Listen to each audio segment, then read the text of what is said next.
You'll be very pleased to hear Richard Baker come here from The Age to speak to us. That gives you two advantages. One is that you get an experienced journalist who does an awful lot of work in the investigative area. The second thing is that you only then have to listen to me for an hour.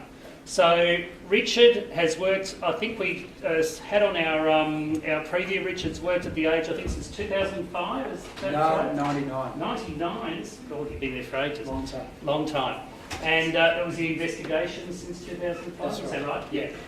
I was going to get Richard to talk to you about where he started, what he did when he was perhaps at uni as you are now.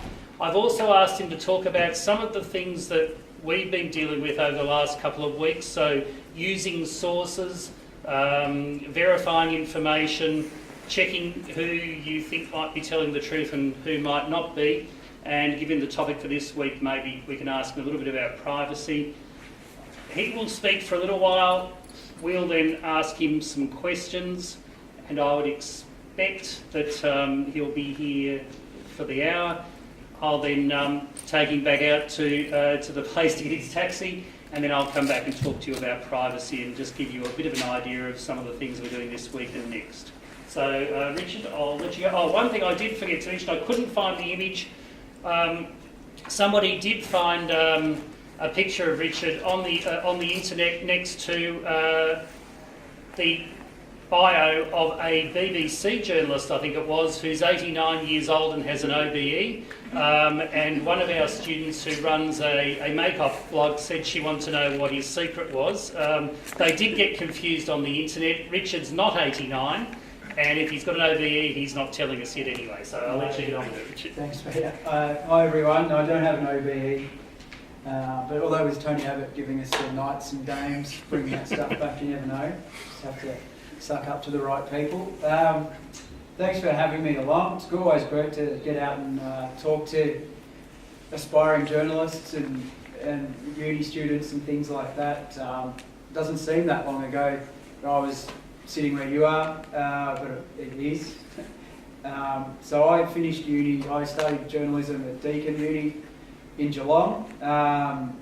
Finished that in '98 and was lucky enough to get into The Age via a cadetship starting the year after in February '99, so I was pretty young then. I was 21 when I started there. But while I was at uni, just briefly, I always knew what I wanted to do was to get into the media, whether it be through the papers or the ABC or a TV station or something like that. Made my mind up, so wanted to get published, wanted to get a portfolio of work, and I still think that's the main game now, and a really good thing, although the mainstream media has sort of been under a lot of pressure with changes in technology and reductions in our advertising, which pays the bills for journalists, pays the salaries.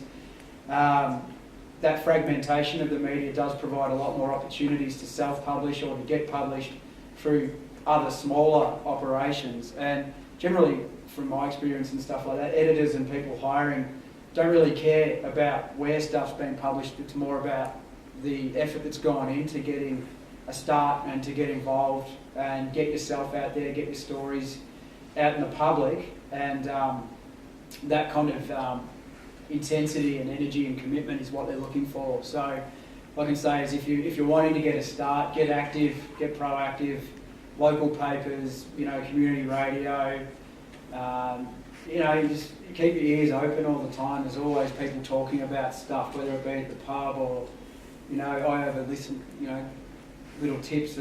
Just listen to conversations in cafes in the city. If you're in the legal district, could be a couple of lawyers talking about some big case coming up while they're waiting in line to get a coffee.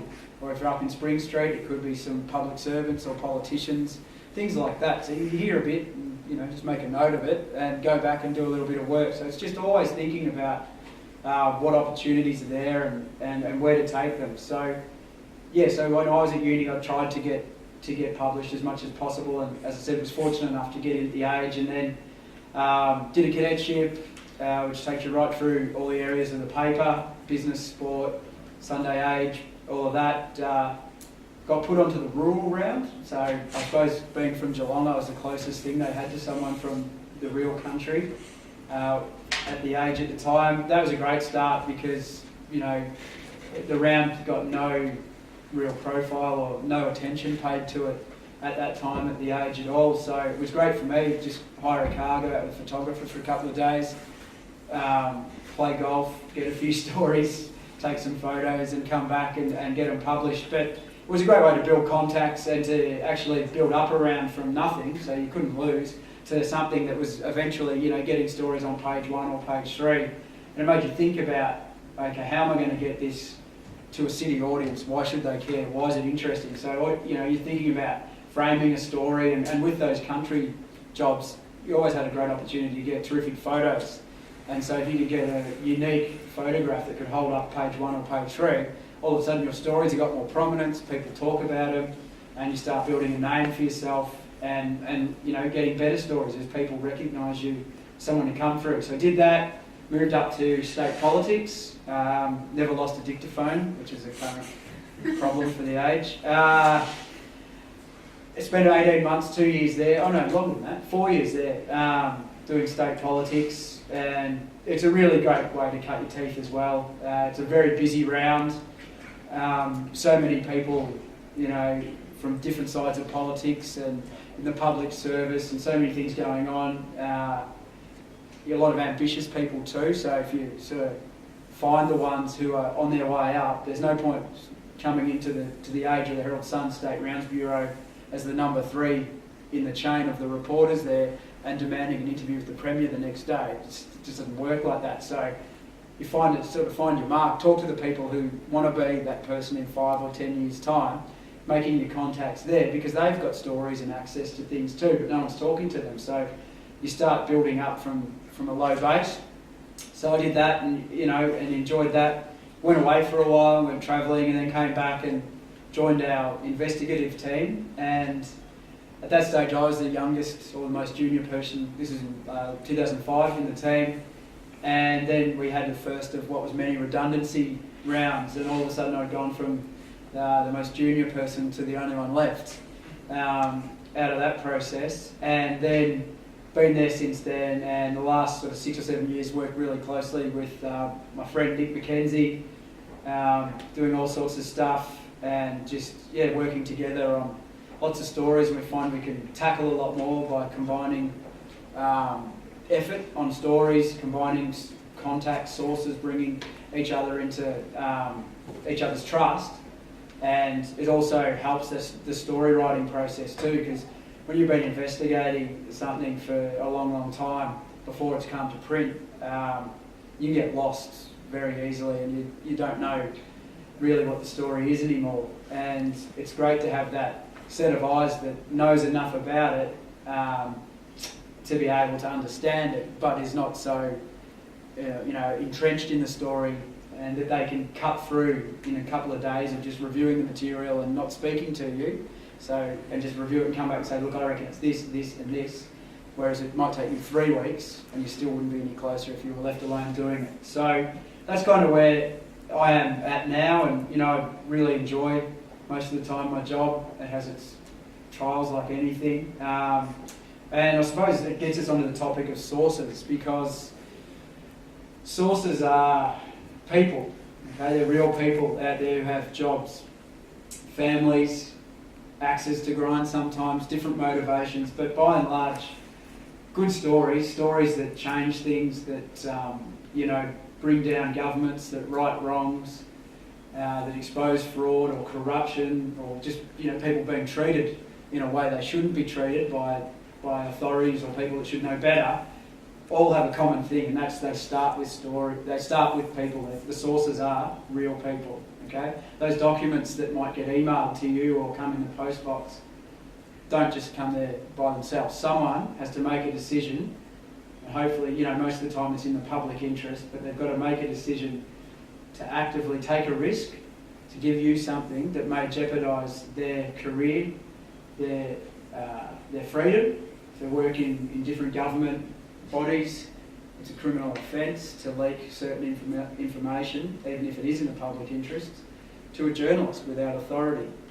And they can be prosecuted for that. And so as tempting as it is, I mean, we all want it. We want those emails, we want those phone calls. And I could say, even today, as a result of some stuff we did last week on immigration things, we had 3 or 4 phone calls this morning from people wanting to tell me stuff. But in each time, you have to keep my name out of it. You've got to keep me confidential. You've got to do this. Okay, and so most journalists, because we all want to pursue the story, we do generally agree pretty quickly if someone requests a confidentiality, and most of the time it is there for a good reason that they're asking for it. We say yes because we're so focused on getting the story. What's the information? It's always tantalising. After doing the job for 15 years, I still get excited by the unknown and the prospect of the next. It's like a drug. It's the next big. You're chasing that next hit all the time. You can be up and then down, and then you want to go up again. So you follow up and get excited when someone contacts you with stuff. But by agreeing to take someone into your confidence, it doesn't come easily for you. Most of the time, no one's ever going to call you out on it, okay? 99% of the time, no one's going to say, we want to know who your source is, and we want to know under what circumstances you gave that confidentiality. Did you offer it first, or did they ask for it? When did they ask for it? You've got 2 other people who wrote this story. Did you tell them about this person? Or aren't you breaching confidence there? All these things, this is what can happen if you get called into court to explain about the interaction with your sources and things like that. So, by all means, recognise that good journalism doesn't happen without good sources. And a lot of the time, you will be called upon to protect them. And a lot of the time, it's good reason. But I guess I could say from experience, it pays to sit back and yes, if you make that decision to commit, then you've got to stand by it. But in weighing up the information they provide, think about motivations for doing so. Is it always in the public interest, or is it in their own interest? Is it trying to settle a score with someone? Does that person deserve it? All those kind of things. So you've got to really almost take the information and go away. And sometimes the information might only be verbal. So if you have someone ring up and say, so-and-so that you wrote about in the paper is a fraudster and has done X, Y and Z investors out of this much money, but you won't find it because the court case has been settled, it was all confidential, something like that.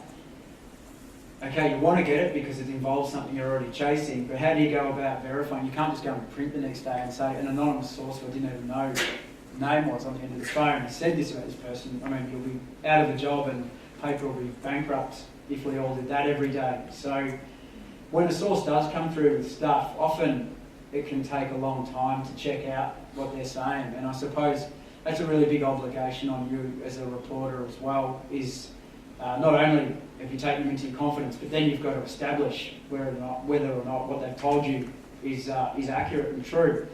So there are different ways about going about that. They might have told you something and they might have said, I've got the documents to prove it, but I don't want to give them to you yet. So it can be a long-term relationship, the journalist-source relationship, before it actually sort of yields any fruit. I can give an example, a story we did a few years ago, which was on bribery and corruption at Reserve Bank companies. The initial source for that, I met this guy in a coffee shop in the city and couldn't believe the story. He had to say that these companies owned and directed by people from the Reserve Bank paying bribes overseas to sell banknotes to various governments. And that was just in the news again recently because of a big suppression order that WikiLeaks published about, well, I can't even say what it's about here. I've lost my thought. Yeah, this guy, so the primary source for this story, 2008, met him in a coffee shop near the old age building, told me this stuff, didn't have any documents at the time to prove it, sounded unbelievable, but went away and checked out a few of the names and a few of the things he said, and it had foundation. So we met over a period of time, and he came from a background, he was not a natural whistleblower at all. Completely opposite. He worked in, quite secretive government agencies and different things where the press was an enemy, and this was his last resort, and he genuinely was a public interest leaker, so much so he'd gone to the federal police with the information earlier and they'd ignored it, and it was only when we put it on the front page 8 months, 9 months after our first meeting, that's how long it took to actually establish what he was saying, but also to win his trust to get some documents that we could, hang our hat on for the story. So that, that's an example there. It was 8 months relationship with this person, and that was only the start. Then the relationship obviously continued, because once the police looked into it, we had to convince them to say, well, put your money where your mouth is, go and be a witness. You wanted this to happen, you can't just back out of it now. And all sorts of things, all sorts of ramifications for that, for him and for us. And in that story, we had, at the end of 2012, it was winding down towards a Christmas break and looking forward to holidays and stuff. And we published a story that the federal police had secured a star witness in the prosecution of a number of the executives at these companies, who was their bagman in Indonesia, who would allege that he was paid, and that they knew he was being paid to go off and bribe various politicians and officials to do all these deals in the late 90s, early 2000s. So it was a pretty significant development, and so we wrote about it. They'd signed up this star witness. Anyway, the defence lawyers for the accused executives decided to make an issue of it, and we got subpoenaed to appear before the magistrates court and then the county court to reveal our sources in the interests of justice. And we faced the prospect then of not enjoying summer down the beach, but potentially inside a prison cell. And it wasn't the way I wanted to wind down the year, that's for sure. Definitely thinking a long lunch would have been a lot better. But we had that experience, and were fortunate enough to get a stay over Christmas, if you like, and then got a really, really smart barrister who found a technical point that they'd made a mistake on, and that the magistrate didn't have the authority to rule on the thing, and the Court of Appeal threw it out. And so we lived to fight another day on that score, which is really good. But you see what I mean? There's one story that started back in 2008, started with a source, started with someone we needed to take into our confidence, who required it, that it took months of coffee and meeting and talking for him to get trust in us, and for us to believe enough and establish enough and verify the information that he was providing verbally, and eventually did provide some documentation to back it up. But we had to do company searches from around the world, in different legal searches in different languages. We engaged, not private investigators, if you like, but I don't know, sort of people who can find out companies' details and searches in foreign languages, overseas in different parts. So we spent a lot of time and money doing that, but it's an example, I suppose, of where that source-journalist relationship